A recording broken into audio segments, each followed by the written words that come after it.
I recently visited a friend from college. His name is Noah. After graduation, he moved back to northern Michigan, to a small village called Mancelona. It had been a while since we last talked, so I asked him what he was doing for a living. What do you do? His response was, Live here. either he didn't understand the question, or he was trying to tell me something. Just graduated from a liberal arts college. Pretty expensive. Gotta pay my loans. That's why I'm living in a good place. Since we only pay monthly, it's could pretty much move out whenever we wanted, but we're comfortable here. Noah lives with his friend Leland. It's gotta be the equivalent of passing a kidney stone. I was fortunate enough to sit down with him as well, so as to fully explore their impoverished situation. Goddamn bitch. Sad boys, pragmatists, You can interview me if you want. bachelors at odds with the conventional, the proper, and the domestic.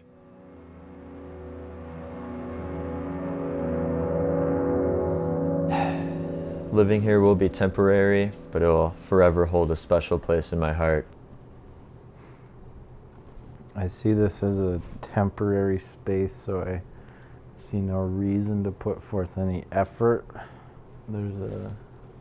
Bought a painting from my uncle, but I haven't had time to hang it up yet, so it's over there by the table. I feel like a lot of people might rag on this type of place, but overall, couldn't ask for a better apartment to start my life in. It has everything I need. Food, video games, beer, or whatever. As renters in postgraduate purgatory, their desires ignore aesthetic. Their income isn't wasted on petty luxuries. They despise the bourgeois materialism of modern man.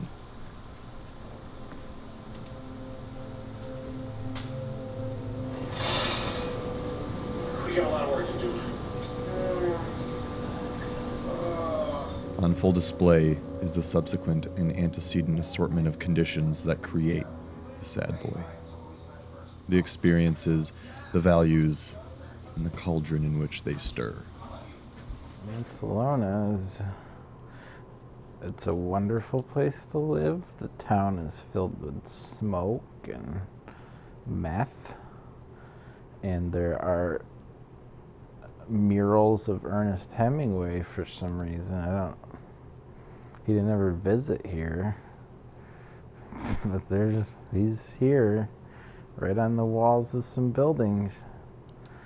Maybe somebody learned to read enough so that they could read one of his books, For Whom the Bell Tolls, maybe, and they figured that was a good enough reason to put a mural up. So I feel like there's a lot of hidden gems that people just don't really know about.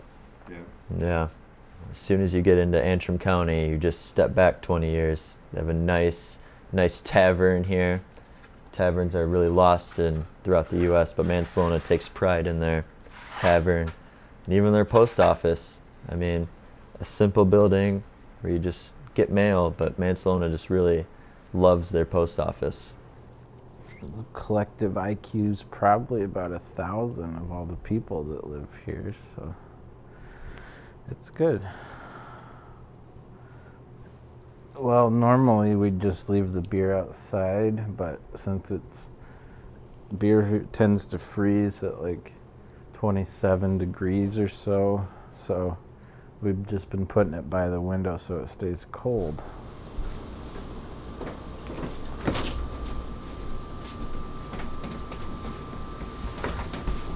Getting into cooking a little bit more lately.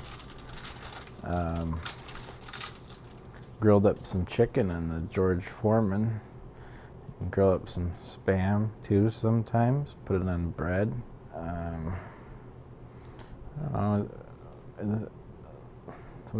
haven't used the stove ever, if that's what you're asking, but usually when I get home from work, I will make dinner, and then I'll watch a couple episodes of whatever's on and play some Battlefield, and then go to bed and do it all over. How does that feel, having that kind of routine? Having the routine I have kind of puts me down because I don't do anything, but I just feel like I would need more time to really get into something big, like going outside or something like that. So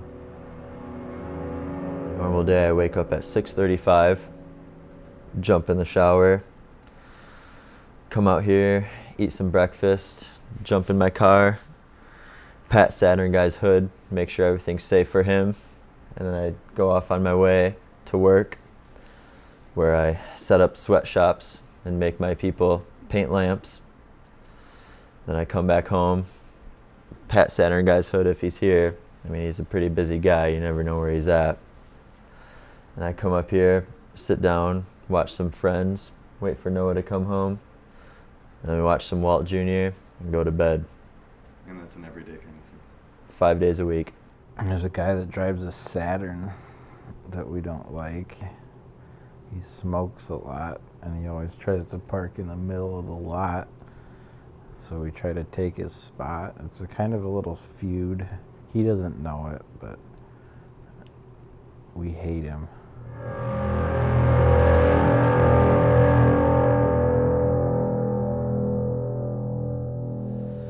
I've had Toby since last March, and really think he just brings together a home. I mean, he plays such a large part in both of our lives. I don't really spend a whole lot of time with him.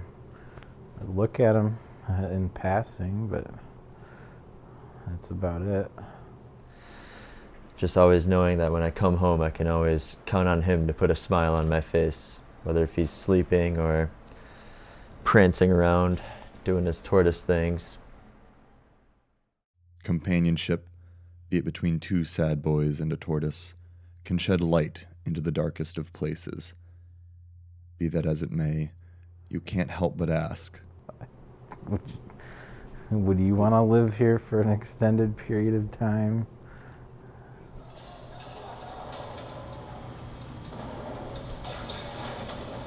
Got him!